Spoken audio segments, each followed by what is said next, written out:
El acceso indiscriminado e imprudente, y muchas veces irresponsable de los profesionales de la salud a las historias clínicas de familiares, amigos y otros profesionales ha traído muchos problemas en los últimos años y es jurisprudencia de eso. También problemas han traído la inteligencia artificial, o eso dicen algunos, porque es un debate que está abierto, porque un gran sector de la sanidad dice que es el futuro y que definitivamente no nos va a suplantar, sino más bien es una ayuda. Al mismo tiempo que decimos esto en este canal, se está celebrando en el sur de España, o se celebrará un importante foro de inteligencia artificial. Finalmente, el ratio enfermería, ¿es mucho, es poco? ¿Cuál es la situación actual? Acompáñanos en este podcast que vas a escuchar mientras estés en casa o mientras vayas conduciendo al trabajo, porque esto es Pase de Guardia.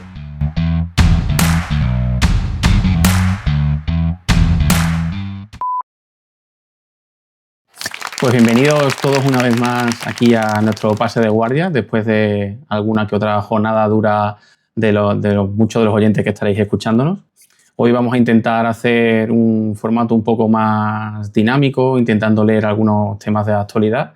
Hemos intentado abordar el asunto con 4 temas que creemos que son más o menos candentes, que puede traer diversidad de opiniones. Y el primero que traemos sobre la mesa tiene que ver con las historias clínicas, el acceso a las historias clínicas por parte de los profesionales sanitarios, ya sea en el hospital o en los centros de salud, a pacientes o conocidos de pacientes o conocidos de compañeros, un poquito ese conflicto de privacidad, ¿no? Esa confidencialidad de la historia clínica de cada una de las personas del país, que cada uno tiene su propia historia clínica, ¿no? Vimos aquí la noticia de absolución a una coordinadora médica por acceder al historial de una compañera. Y pone absolución porque finalmente quedó en nada. Se declaró inocente básicamente porque no accedió a información clínica de la persona en cuestión, sino simplemente fue datos administrativos para comprobar si estaba de guardia o comprobar los turnos, ¿no? Pero el debate que se nos abre aquí, Edgar, es bastante interesante porque, claro, ¿cuántas veces no haces como se suele decir a lo mejor, un misclick, ¿no? Te equivocas de paciente y en la fila que tienes que darle al que te toca ver, le das al de arriba sin querer o al de abajo y pensando que le has dado al correcto empiezas a meterte en el historial, en las pruebas complementarias y demás y te das cuenta de que no era el paciente que te tocaba ver, ¿no? Sí, de hecho, los propios sistemas informáticos para el que no trabaje en el mundo sanitario se han actualizado en este sentido.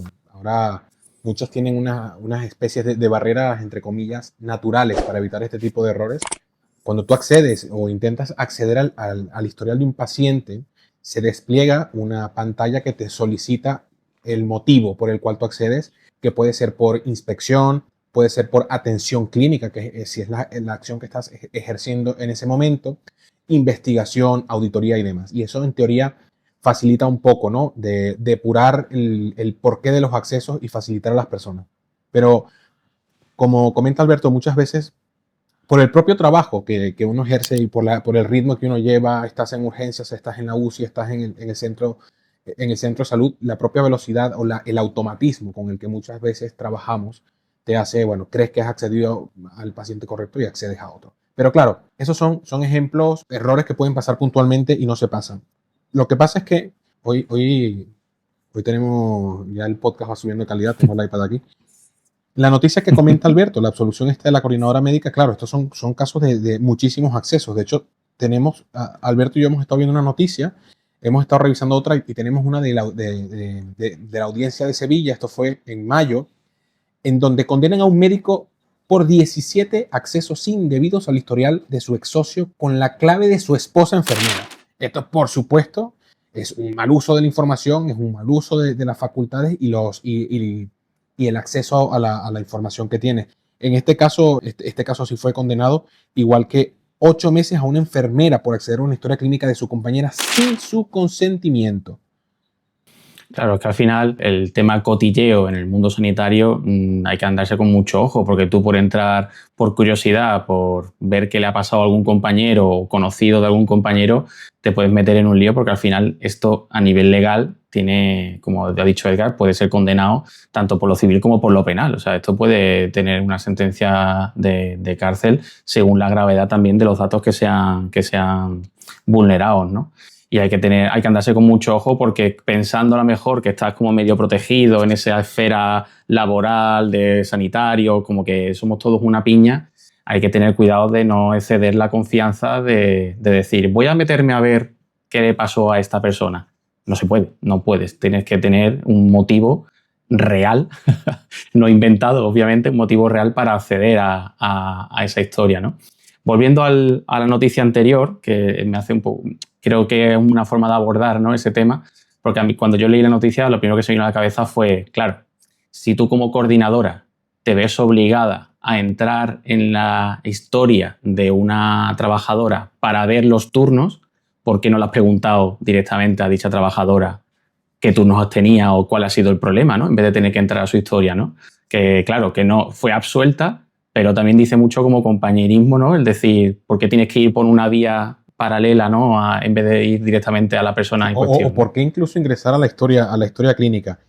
A veces se nos presenta la situación, a ti te habrá pasado, creo, a todos los que nos estén escuchando, hoy esperemos tener cuatro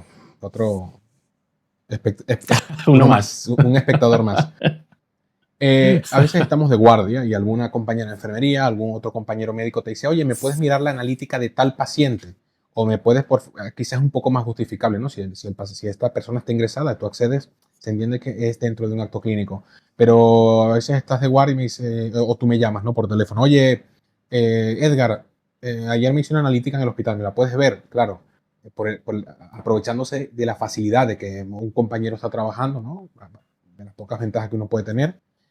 Claro, ¿qué pasa si Alberto denuncia a Edgar y dice, mira, es que Edgar entró a mi historia clínica, yo no le autoricé, ¿no? Te pones en situaciones, a veces, en situaciones complejas, porque muchas veces actuamos de compañerismo, como tú dices, actuamos de colegueo, actuamos bueno, yo tengo el acceso. Y eso hay que tratarlo con muchísima responsabilidad, porque muchas veces, como alguna vez me ha pasado, evidentemente no voy a decir nombre, algún compañero o compañera me ha pedido el favor de, ¿me puedes ver una analítica? Claro, cuando tú accedes al sistema, una analítica personal, oye, para que me digas qué te parecía, por ejemplo, cómo tenía el hierro, lo que sea. Tú entras a la historia clínica y cuando entras a la historia clínica, claro, de lo primero que te saltan son los antecedentes. Y los antecedentes pueden ser cualquiera, desde una fractura de tobillo a VIH, a una cirugía plástica o a infertilidad por lo que sea. Y a lo mejor esa persona no lo sabe o se siente incómoda con que lo veas y lo que comenzó como un favor se puede tergiversar. Por eso, este es un tema que hay que tratarlo con muchísima delicadeza y mucha responsabilidad. Claro, porque luego a lo mejor, por lo que sea, eres alguien un poco menos precavido y menos cuidadoso y ves que esa persona a lo mejor es un conocido de varios y luego vas a la quedada y dices, pues ¿sabías que Funalito tiene VIH o que tiene este problema o tal y cual? Y eso ya, indudablemente, se hace una bola de nieve que muy difícilmente se puede parar porque a la gente le encanta el chisme y le encanta el cotilleo. Así que yo creo que como moraleja aquí, simplemente ser responsable, intentar no entrar cuando no sabes cuál es el motivo y cuando no sabes quién es la persona, porque como dice Edgar, no, mírame la analítica de X persona. Claro, pero ¿quién es esa X persona? ¿Es el paciente? ¿Es un primo tuyo que te estás interesando y te estás inventando que realmente es un paciente? Hay que andarse con ojo. Yo personalmente, a mí cuando me pedían ese tipo de favores, yo siempre los rechazaba porque precisamente por eso digo, yo no sé si ese realmente es un paciente o si es un conocido tuyo que te estás indagando a ver qué le ocurre y me estás usando a mí como chivo expiatorio, ¿no? Y no es agradable esa sensación de verte contra la espada y la pared. Alberto, a veces en la UCI nos pasa, no con relativa frecuencia, ¿no? Ingresa una persona conocida, porque al final, a ver, por ejemplo, Salamanca no es del tamaño de Madrid, a lo mejor, pero bueno, tiene un área de influencia bastante grande, de casi 1 millón de habitantes, y claro, ingresa en la UCI quien sea, Pedro Pérez, por ejemplo, ¿no? O Danielita Danieles.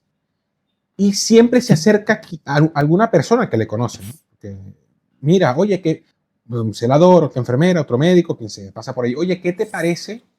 ¿Cómo está? Oye, supe que... Claro, te pone en una situación muy comprometida, ¿no? Pero lo estricto, lo estricto es, no, mira, legalmente yo no puedo darte información, aunque sea tu amigo, aunque sea no sé quién, aunque el hermano de tu novio, yo no, legalmente no estoy facultado sin una autorización previa para darte ningún tipo de información al respecto. Claro, pero eso, ahí hay una variable que es la variable de la huella digital, ¿no? O sea, cuando tú entras en una historia, dejas huella, dejas una marca Claro, con tu firma eso es. digital dentro del sistema, ¿no?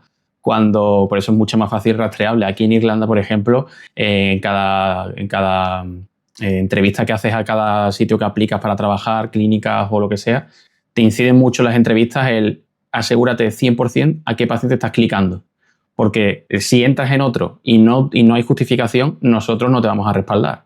Es tu responsabilidad. O sea, te lo dejan claro desde el minuto uno. Claro, ¿No? Pero cuando estás en un servicio de urgencias, un centro de salud, y te viene uno preguntando, hay gente que, lo mismo, ¿no? Por el chisme le sale muy rápido que decir, pues le pasa esto, tal, no sé qué. Ahí no hay huella digital. Simplemente no hay una prueba de que tú has dicho eso, pero igualmente es ilegal. Claro. O sea, no por el hecho de no haber un registro, no significa que tú puedas andar diciendo X cosas, ¿no? Hay una responsabilidad también en los que ya vamos un poco más adelante en tiempo en educar a nuestros residentes en esto, porque a veces yo entiendo que las organizaciones sanitarias o las diferentes juntas de las diferentes comunidades autónomas, tanto aquí, bueno, y en todos los países, intentarán hacer su mejor esfuerzo cada vez que uno comienza un contrato, en educarte a cosas legales, la confidencialidad, la trazabilidad de que bloquea a tu usuario cuando te levantes del ordenador, ese tipo de cosas. Pero a los residentes creo que también hay que educarlos en este sentido, porque también son un poco más vulnerables, porque el hecho de que estén en formación tampoco les exime ni les quita responsabilidad legal en relación a esto de la confidencialidad de datos. Así que mucho cuidado con eso. Eso nos da pie, hablando de los residentes, al siguiente tópico que íbamos a tocar hoy. Lo tengo acá en nuestro nuevo super iPad que tenemos aquí en la producción, cortesía de Romero Ultrasound y MCM Multi Investments. Gracias a los patrocinantes, de que luego hablaremos de ello. ¿Qué hacer? Decía la noticia, abre comillas, ¿no? Esta es una noticia que publica la gente de Redacción Médica 24 de julio. ¿Qué hago cuando encuentro un MIR escondido y durmiendo en una guardia? Un médico de urgencias ha expuesto la actitud de un R1, abre comillas, recién llegado, cierra comillas, en una de estas jornadas de 24 horas. Temazo. Esto sí nos da, como siempre decimos, nos da para 30 capítulos. Pudiéramos hacer un documental de esto, de hecho. ¿Se puede dormir en una guardia? Fíjate la pregunta que te hago, Alberto. La primera pregunta te la hago a ti directamente. ¿Tú crees que está bien dormir en una guardia? Una pregunta muy abierta. Tienes margen. ¿Se puede dormir en una guardia? Sí, se puede dormir en una guardia. Obviamente, el derecho al descanso es algo que está reconocido y no puedes trabajar 24 horas seguidas. Es inhumano, tanto para el profesional como para el paciente. Aunque a veces lo hemos hecho sin dormir. Aunque a veces lo hemos hecho. Mi peor guardia fue dormir, creo que fueron 15 minutos. Y claro, te despiertas de eso, porque no te llegas ni a dormir con ganas de tirarte por la ventana, literalmente. Y no piensas, no te concentras. Es una situación muy desagradable y no se lo recomiendo a nadie, porque incluso durmiendo 2, 3 o incluso 4, siguiendo ese ritmo de trabajo, 4 horas en medio de un ritmo de trabajo intenso, un ritmo de trabajo de mucha carga de estrés, de concentración, de pensar, de decisiones importantes, llegado el caso, 4 horas no dan para que tus neuronas piensen de forma lúcida. Claro. Es muy complicado, muy complicado. Por eso en urgencia, hablando un poco del territorio donde yo más me he movido, ¿no? Jugamos mucho también con protocolos, no solamente para que no se nos olvide nada, sino para que en el momento de estrés, en el momento en el que a lo mejor no te da para concentrarte, recurras a ese protocolo y digas A, B, C, D, y ya está, y de ahí no me salgo. Si no se te olvida eso, has hecho todo, ¿sabes? Entonces, si hay que dormir en una guardia, hay que dormir, se puede dormir, obviamente. Y por desgracia no siempre se duerme lo que se debería, pero bueno. Totalmente, y esto es probablemente lo que siempre hablamos, ¿no? Me encantaría a veces en los comentarios de redes sociales, este tipo de cosas, en medios, ¿no? Ves a personas, no, los médicos cobran por dormir. Yo tampoco, hay gente que sufre más este tipo de comentarios. Yo tampoco les hago mucho caso porque es un hablar desde el desconocimiento, como el que diga, no, los arquitectos no sudan, o qué sé yo, ¿sabes? O los políticos tal cosa. ¿No? También hay que estar allí y vivirlo.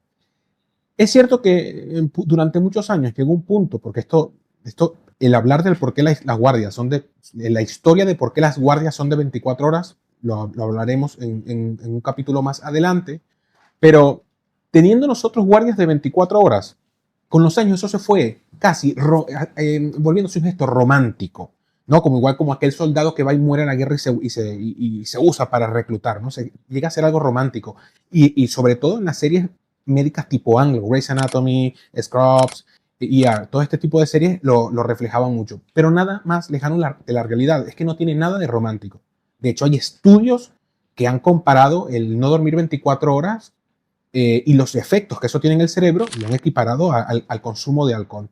Claro, ¿qué pasa cuando una persona, que nosotros a veces lo hemos visto en el hospital, entra un cirujano de tórax, entra con una cirugía, una disección de tórax, se echa 8, 9, 10, 11 horas de cirugía, a las 3 de la mañana sale y llega a otra urgencia, otra disección, porque esto lo he vivido, a las 4 de la mañana. ¿Qué hace el cirujano? Entra. O sea, él está de guardia, es el único que hay, no hay otro al llamado. ¿Es moralmente responsable entrar? Y tú lo has vivido, yo lo he vivido, ya ni siquiera en la parte quirúrgica, que estamos hablando de destreza manual fina, pero la Claro. destreza mental, la agilidad mental también, cuando tú ya tienes 20 horas, que son las 4 de la mañana, que son las 5 de la mañana, que has comido mal, porque a veces se trabaja más, a veces se trabaja menos, a veces te da tiempo de ver las noticias y sentarte un rato en el sillón, pero a veces no, y eso es lo que la gente no entiende. Entonces la pregunta es para esa persona que no se escucha y que no es sanitario, ¿qué pasa? ¿Qué pasa con ese enfermero que ya tiene 11 horas trabajando o con Alberto que está en el centro, en las urgencias del hospital? ¿Qué pasa si son las 5 de la mañana y vas con el dolor de muela que hablábamos en el capítulo pasado? ¿Estás cómodo poniéndote tú frente a una persona? Porque nadie le exigiría eso a un piloto de un avión. Y no es que Claro. no, ¿qué tal? Es que el sistema te obliga a hacerlo, porque hay guardias de 12, guardias de 8, pero, por ejemplo, en la sanidad pública las guardias son de 24 horas los fines de semana. No hay opción, no hay tu tía. 24 horas porque entras a las 8, pero si entras a las 8 recibes a tu compañero a las 7:30. Significa que ya tú estás despertado, aunque sea una hora antes por lo menos, para ir al trabajo. Y al otro día a las 11 de la Correcto. mañana, tú te quedas, porque tienes que ayudar a tu compañero a pasar planta. Y ya no sales a las 8, sino que probablemente sales a las 12. Entonces realmente te pagan 24 horas, que ojo, no estamos hablando de un tema de dinero, pero tu tiempo efectivo de trabajo rozará las 36, 30, 24, 27, 28 horas, las que sean, cuando más o menos hay personal para cubrir. Como has dicho antes, ¿no? Da para 20.000 capítulos porque se abren muchas variables a tener en cuenta, como que puede ser a lo mejor la falta de condiciones que ofrezcan buenos contratos para que la gente se quede a trabajar, que haya más personal disponible para que no tenga que la obligación de trabajar 24 horas. Esto es un debate que se puede alargar al máximo, pero claro, aquí estamos hablando mucho esa parte del dormir cuando se necesita. Haciendo un poco, como hacíamos también en el capítulo anterior, también hay que hacer un poco la autocrítica, porque la parte que acabas tú de mencionar es 100% defendible. O sea, yo creo que es muy difícil refutar la necesidad del sueño en un ambiente laboral como es el sanitario. Pero claro, aunque sea la minoría, es cierto que un punto negativo siempre resta a 100 puntos positivos. O sea, un punto negativo vale demasiado. Sí. Y siempre resalta mucho más que todo lo positivo que te puedas poner delante, ¿no? Y claro, un compañero que haga las cosas un poco como quiere destaca más que un servicio entero trabajando bien, ¿no? Entonces, siempre hay alguna oveja negra que en algún que otro servicio hace un poco esas cosas que realmente no esperamos que ocurran en nuestro entorno laboral, ¿no? Y puede ser que ocurra que alguien se escaquee y sí que se vaya a dormir por su cuenta, sin avisar absolutamente a nadie, sin respetar los turnos de descanso de Claro. los compañeros, que haga un poco por lo que quiere. Y entiendo que esa crítica hay que hacerla y a esa persona habrá que sancionarla. Pero eso no significa, y esto también lo digo, para ya no solamente a los no sanitarios, sino también a los propios sanitarios, ¿no? No hay que meter en el mismo saco a todo el mundo. No porque una persona haya hecho algo mal, significa que todos los demás tengan esa tendencia a hacerlo, ¿no? Entonces, también hay que tener un poco de cuidado a la hora de generalizar cuando vemos casos negativos, sobre todo en redes, que hoy en día hay 1000 cosas negativas de los sanitarios, de se diagnosticó mal, X, esta persona apareció dormir, se ha hecho ahora muy famoso los vídeos estos de Canarias, ¿no? De alguien grabando en un centro de salud y que no habían las consultas vacías y tal. Claro, habrá que ver el contexto de por qué están vacías. Habrá que saber qué está pasando ahí, ¿no? En vez de lanzar simplemente un dardo diciendo los médicos aquí no trabajan, ¡pum! Habrá que ver qué está Bueno, ocurriendo pero ahí. eso, el Porque, reaccionismo de las redes sociales, lo hemos hablado, ya lo comentamos en el capítulo pasado, es terrible al respecto. Sobre todo, creo que con el gremio político, con el gremio sanitario, con todos los gremios en general, es bastante complicado. Pero no, te repito, yo creo que no hay heroicidad en lo de decir que yo no he dormido en toda la guardia. Como me lo dijeron a mí en su momento y como yo se lo digo a los residentes ahora, en una guardia se come cuando se puede y se duerme cuando se puede. Aquí no estamos porque para cuidar a los demás tenemos que cuidarnos nosotros mismos primero. Entonces tampoco Claro. yo, igual que pasa una persona conocida, trabaja en el mundo de la salud, con una cistitis, no, yo es que aguanto las ganas de orinar, que estoy ocupado. No, no, tampoco, no nos vamos a obcecar aquí tampoco. Si usted tiene que ir al baño, va, si usted tiene que comer, come, si usted tiene que dormir, duerme. No vas a dormir 10 horas, no vas a dormir 7 horas, no vas a pedir un manjar para sentarte a comer 3 horas en el comedor del hospital, todo en su justa medida. Pero luego este tema se complica mucho más cuando ya tocamos el tipo de especialidad que es, porque ¿cuándo va? Claro. Porque el de urgencia tiene un modo de trabajo, los de la UCI tenemos otro modo de trabajo, y a veces no sabe ni siquiera qué es mejor, si dormir continuo o dormir interrumpido, porque a veces en la UCI, con un solo paciente, un politrauma que te llegue a la medianoche, ya sabes que no vas ya tienes que trabajar con ese paciente hasta las 6 de la mañana. Pero el de anestesia a lo mejor puede dormir, pero le llaman 5 veces del paritorio, para el epidural, para no sé qué, no, ni siquiera sabes ya qué es mejor, si dormir de esa forma o no. Eso es cierto, ahí es lo que tú dices, ¿no? De la romantización de lo de las guardias, el que parece que se ha instaurado que el hecho de no dormir te convierte en un héroe, te ponen una capa y no por no dormir te conviertes en un héroe, eso no es así, eso no ocurre, te conviertes en una persona con ojeras a los 2 años, por desgracia, pero no hay que romantizarlo y como dice Edgar, si se puede dormir, se duerme, si se puede comer, se come. Yo también digo que al menos yo intenté tener este rol cuando hacía mis guardias. Intentaba a las 9, 9 y media reclutar a todos los residentes que estuvieran trabajando y hacer un pedido en Just Eat para la cena, para intentar cenar todos juntos, hacer piña, intentar hacer esa especie de laguna de paz dentro de una guardia para que haya desconexión, haya buen rollo, intentar no hablar de pacientes, ni del entorno, ni de nada, sino simplemente desconectar, disfrutar de la compañía, intentar tener un momento zen dentro de la guardia o yendo un poquito a la noticia, ¿no? Que intentar incluso ver si ves un residente que va de capa caída, que a lo mejor ves que la actitud que tiene no es la que suele tener, oye, no pasa nada, por durante 10 minutos ir a por un café, desconectar, hablar, charlar, tener un poco de perspectiva, sí. Porque a lo mejor esa persona está pasando por un momento no agradable. Que quiero decir que aunque seamos médicos durante la guardia, también somos personas y no por ello de repente nos ponemos como un disfraz y una máscara y somos capaces de atender a todo el mundo como si no pasara nada. Es lo que deseamos muchas veces, pero es que no se puede, es imposible. Eso del café, mira, el que nunca haya trabajado en un hospital probablemente nunca va a sentir esta experiencia, pero no se imaginan el tipo de mirada que cae sobre ti cuando tú pasas con un café, después de que tienes 6, 7 horas sin nada en el estómago, o un pedazo de pan o un chocolate, y tienes que pasar por la sala de espera. Ahora, durante la edición pondremos por aquí un meme, lo pondremos por aquí para que veáis un ejemplo claro de lo que puede ser.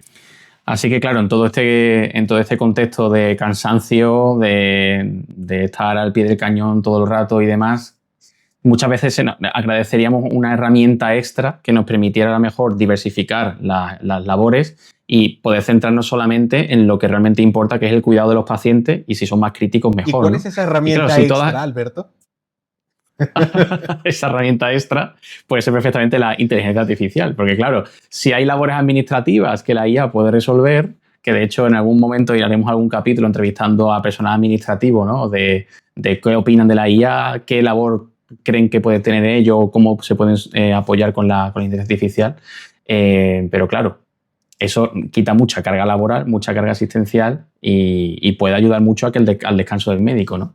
Y claro, hoy en día yo creo que hay 2 equipos, ¿no? en este tema, ¿no? Los que no quieren IA, hablo tanto sanitario como no sanitario, porque hay muchos médicos que piensan que la IA les va a desplazar a otro terreno, que nos va a borrar de la historia y de la faz de la Tierra y que vamos a desaparecer, pero yo creo que ni tanto ni tampoco, ¿no? Al final yo creo que la IA como herramienta, yo creo que ambos la usamos prácticamente a diario, puede ser muy útil para apoyar a nivel de diagnóstico, recomendaciones, incluso dieta recomendada para una gastroenteritis en un paciente de estas características, y te la puede generar bastante bien. Quiero decir que al final es una herramienta que puede dar mucho apoyo en consulta, y yo creo que a nivel administrativo también.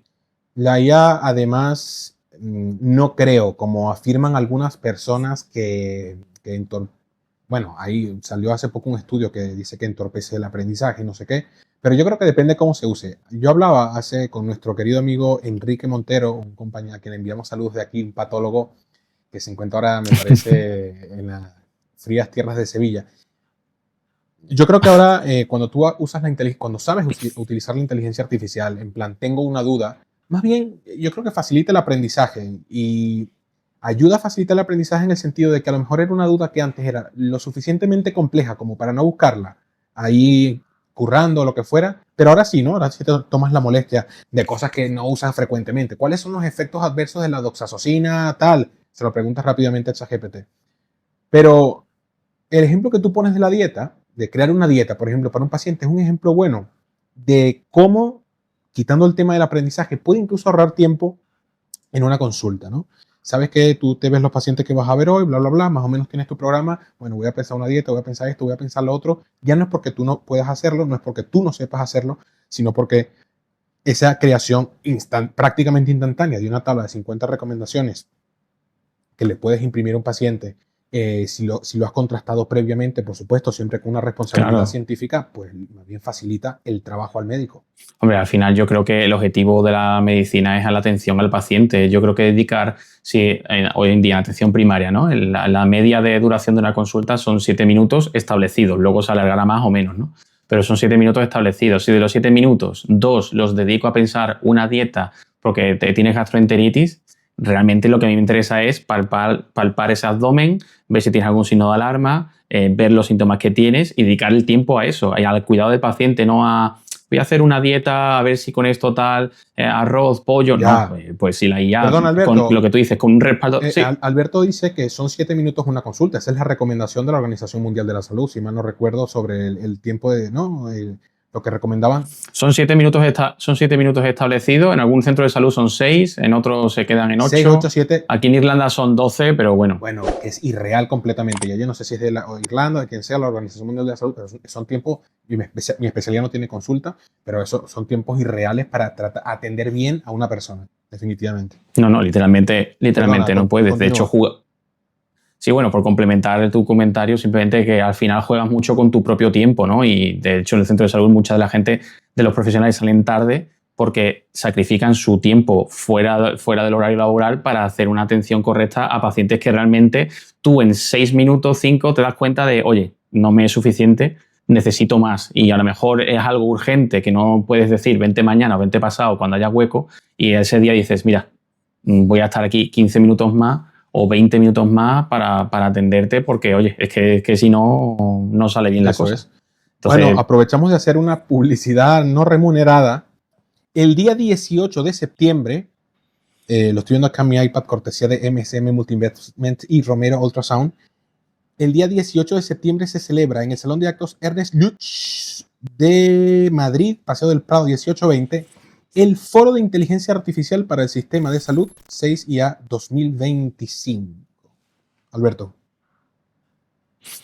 Hombre, yo la verdad que el tema de la IA no estoy 100% puesto, sobre todo en España. Aquí en Irlanda, por ejemplo, usamos la IA para hacer la recogida de datos de la anamnesis. Te estructura la anamnesis por puntos a través de una transcripción del audio por micrófono de la propia consulta y te lo plasma todo en la historia clínica. Luego, obviamente, lo revisas, ¿no? Pero hay algunos puntos que van a hacer en esta jornada que son interesantes. Sobre todo, yo creo que es el que más conflictos puede generar, que es la normativa legal. Porque, claro, aquí cuando yo empecé a usar esta inteligencia artificial aquí en Irlanda, muchos de los compañeros decían, pero ¿y tenemos que pedir consentimiento informado al paciente? ¿Tenemos que andar firmando algún papel? ¿El consentimiento verbal es suficiente? ¿Cómo hacemos esto? Porque, claro, si el paciente no quiere que se le grabe, tal, ¿cómo hacemos, no? Entonces, claro, yo creo que esta es la principal barrera a nivel europeo, porque Europa está poniendo muchos límites con el tema de la IA, que nos podemos encontrar también en la sanidad, porque al final no dejamos de ser miembros de la Unión Europea y va a depender muy mucho de cómo se expanda la IA en la sanidad que tenemos en España. Yo creo que toda la normativa legal. Si bien esto es un capítulo que grabaremos luego, lo de la IA en el mundo de la medicina. De hecho, luego dejaré el enlace para un vídeo que tengo en mi canal de Intensivista con el doctor Miguel Marcos hablando de esto. Esas restricciones de momento a mí me parecen correctas, no digo que buenas o malas, pero correctas, sobre todo sabiendo que hay muchos intereses gubernamentales de diferentes espectros políticos, digámoslo así, en la inteligencia artificial que pudieran ensuciar, ¿no? La exploración del paciente y todo eso. Pero yo pongo un ejemplo de cómo yo uso, por ejemplo, cómo yo uso la inteligencia artificial en el trabajo. O sea, a efectos prácticos la uso muy poco, pero hay dos que sí uso con cierta frecuencia.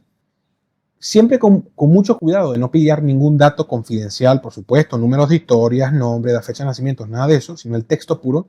A veces cuando haces un resumen de alta de un paciente, ¿no? O haces un evolutivo muy largo, coño, corrección ortográfica es lo mínimo que se puede pedir porque a veces ves unos completos desastres. Ponme porque vas rápido, no sé qué, tal. Tienes otro paciente, mira, hazme una corrección ortográfica, pam, pam, pam, te lo pone o ponme las unidades, ¿no? Punto. Y la otra, que esto ha sido revolucionario para mí, nuestros informes de ingreso, por ejemplo, tenemos que poner a veces la analítica de ingreso, ¿no? Y antes la analítica, ahora sí, pero antes la analítica de ingreso no se volcaba automáticamente desde el sitio. Sí, tenías que copiar y pegar. Pero bueno, copiar y pegar, pero en plan... Y salía en líneas, ¿no? Claro, troponina, no sé qué, o copiarlo a lo bestia, así, control C, control V, y empezar a borrar y que tardaba 60 años. Entonces yo me preparé un prompt con ChatGPT y le dije, mira, cuando yo te ponga unos datos analíticos, por favor, sepáramelos, mantén las unidades, sepáralos por comas, no los hagas en líneas por separado, bla, bla, bla, bla, bla. Bien organizado, lo pegaba y en 1,5 segundos tenía toda la información. Era genial. Pero eso es un uso extra, quiero decir. Hay que diferenciar el uso de la inteligencia artificial en mi casa, porque hoy he visto un paciente que me ha rayado un poco, no sé por dónde van los tiros, voy a ver cómo me lo puedo orientar, o como tú dices, ¿no? Que me corrija X, tal, no sé cuánto. Pero claro, la cosa es que la IA entre en el sistema, ¿no? Que tú entres en tu ordenador y el ordenador de la consulta tenga implementado ChatGPT, por ejemplo, o que la administrativa en cuestión, a lo mejor en vez de tener 6 administrativos en un centro de salud haya 3 y los otros 3 los ahorras para a lo mejor implementar una IA que lleve la gestión de las citas de forma automática. O sea, toda esa implementación es lo que yo creo que va a tardar un poco más de la cuenta en hacer que, no sé, que todo sea un poco más fluido y que ahorre tiempo. Que yo creo que el objetivo de Voy a hacer 2 preguntas directas. Sí. Y así ya hacemos la transición al siguiente tópico. La primera, ¿tú crees que la IA nos va a sustituir al mundo sanitario? No, yo creo que no. Sí. ¿Hay debate? Pues a ti no. A ti no. No de momento, pero yo no estoy diciendo en el corto plazo, yo no digo en el 2025, yo digo 2026. Hombre, que dentro de un milenio haya robots. Tampoco. Claro, quiero decir, hombre, pues si nos ponemos a pensar así, la tecnología, yo confío que en algún momento la tecnología llega a un punto en el que haya avanzado tanto. De hecho, esto yo no sé si te lo he dicho alguna vez, un poco off topic, pero uno de mis mayores miedos es morirme sin llegar a conocer el posible futuro tipo Interestelar que podamos llegar a alcanzar, ¿sabes? Me estás matando. Si el hombre llegó a la Luna, ¿yo podré llegar a Marte? No, seguramente. Yo creo que no. Yo creo que no vamos a verlo.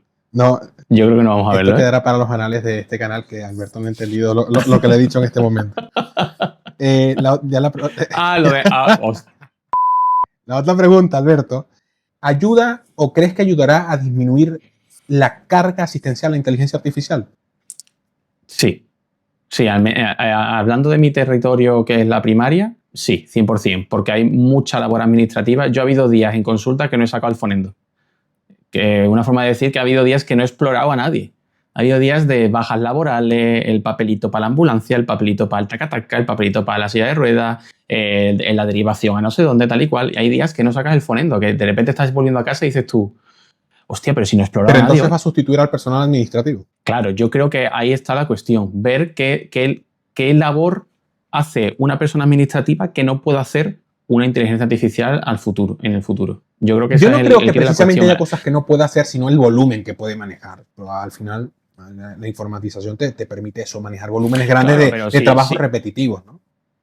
Pero claro, pero lo mismo es. Al final lo hace una IA. ¿Para qué quiero yo un personal administrativo en el centro de salud? Yo creo que probablemente el camino intermedio o el que será la transición durante muchos años será que la IA se encargue de volúmenes grandes y repetitivos, mientras que el personal administrativo se reasigna a otras tareas más finas que probablemente durante muchísimos años aún no tengan un posible sustituto, ¿no? Digital. Ahora, hombre, claro, eso nos lleva a la siguiente pregunta que tenemos aquí en nuestro iPad cortesía de MSM Multi Investment y Romero Sono Training. Romero Sono Training. Tengo todo el vídeo diciendo Romero Ultrasound. Romero Sono Training. Vamos a poner luego el vídeo aquí abajo. El ratio enfermera, porque hablábamos de esto, ¿no? De la agilización, de la carga asistencial, y nos lleva al último punto que queríamos hablar en el podcast de hoy, que es el ratio enfermera en los pacientes en España.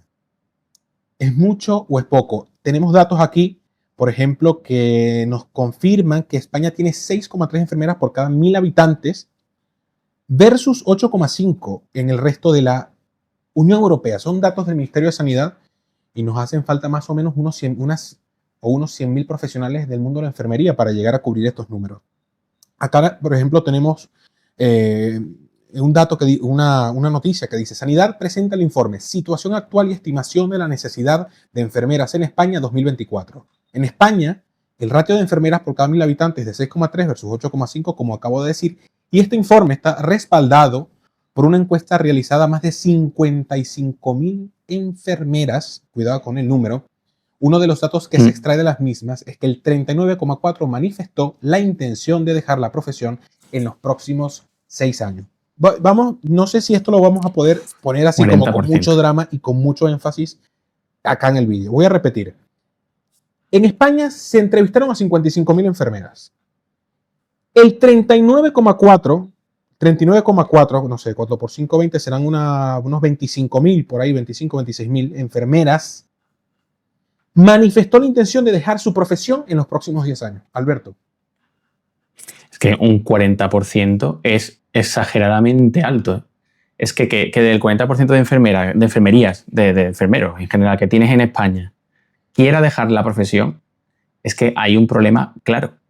Habrá que indagar cuál es el problema, ¿no? Pero es que el 40%, es que es mucha gente, tío, es muchísima gente.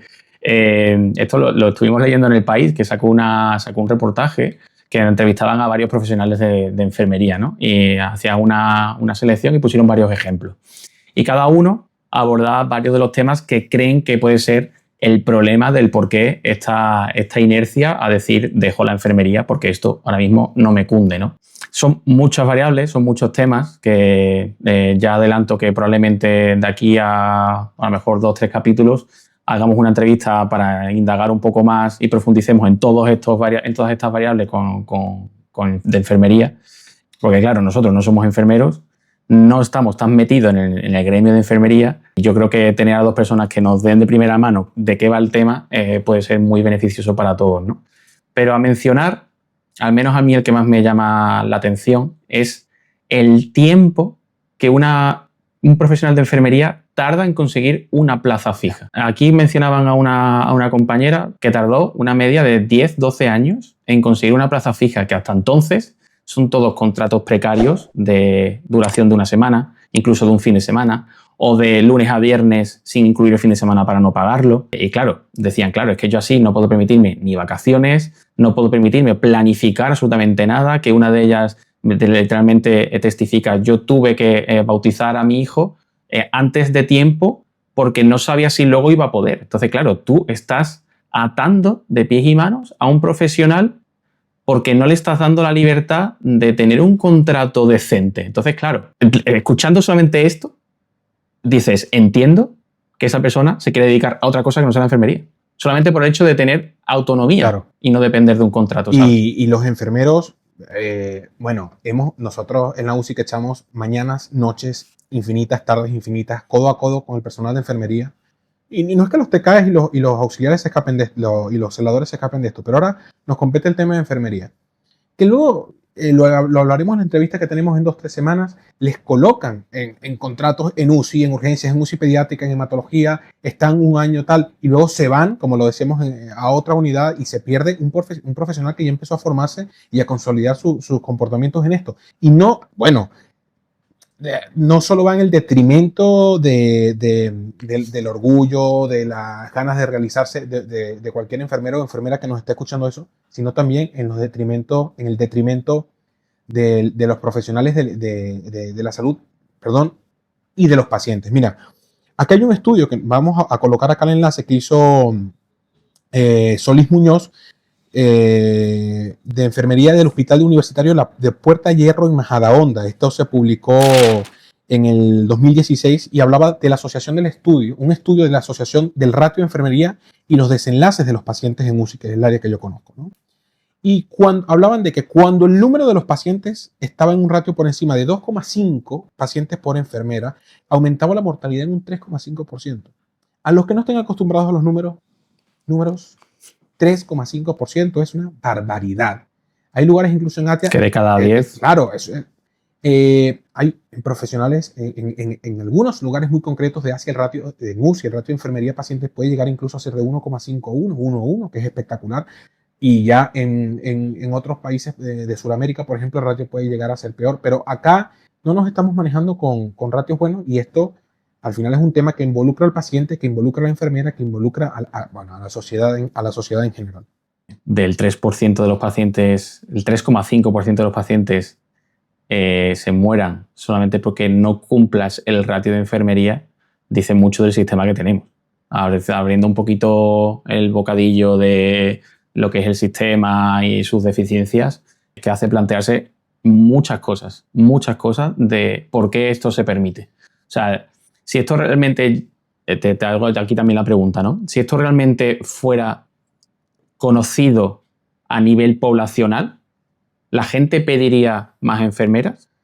O sea, si la población de España, los millones de habitantes que hay en España, leyeran esta noticia y vieran ese porcentaje, lo entendieran, dirían, más enfermeras, harían manifestaciones, No, intentarían conseguir... No, yo creo que no porque no quieran, aunque muchos no lo sabrán porque son datos como muy concretos de estudios, pero incluso aunque lo supieran, creo que hay tantos sectores actualmente fuera de la sanidad afectados con sus propios problemas, sus propias dificultades, y dentro de la sanidad hay tantos sectores también afectados que yo creo que muchas veces es muy difícil lograr una conjunción para la protesta, para buscar, para demás, que aquí tampoco estamos haciendo un llamado ni mucho menos a esto, sino a reclamar las cosas con un poco de sentido común. Y mira que el gremio de enfermería es un gremio muy, muy unido.